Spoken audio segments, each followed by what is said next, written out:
Moi, je suis contre aussi cette idée du développement personnel qui consisterait à dire que chaque individu est l'entrepreneur de son propre bonheur, de son propre épanouissement en couple, par exemple. C'est en partie vrai Ouais. et c'est en même temps faux parce qu'on est aussi le résultat d'une somme d'interactions avec notre environnement. Et en fait, notre environnement actuel, il n'est pas anodin. On est dans une culture, une société traversée par des dynamiques, un rapport au travail, un rapport au corps, un rapport au genre, à plein de choses en fait qui colorent forcément en fait la façon qu'on va avoir de se comporter dans notre couple et qui va forcément avoir un impact aussi sur notre capacité à négliger ou pas certains aspects en fait, tu vois. C'est vrai que c'est beaucoup plus difficile d'entretenir son couple quand t'es la seule personne du couple qui travaille, que t'es dans une situation précaire où t'es obligé d'avoir 3 jobs en même temps, Mhm. t'occuper de ta famille en même temps, que Bah quand ouais. t'es 2 personnes CSP+, qui travaillent à mi-temps et qui ont le temps en fait de Bien pas sûr. négliger certains aspects justement. Ouais.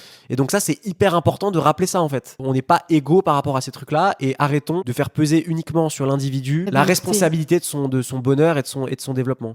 Et en même temps, dédouaner complètement l'individu de la responsabilité de son bonheur et de c'est son aussi une développement, posture c'est dangereuse. aussi une posture qui me paraît dangereuse. Donc Un équilibre. c'est important, tu vois.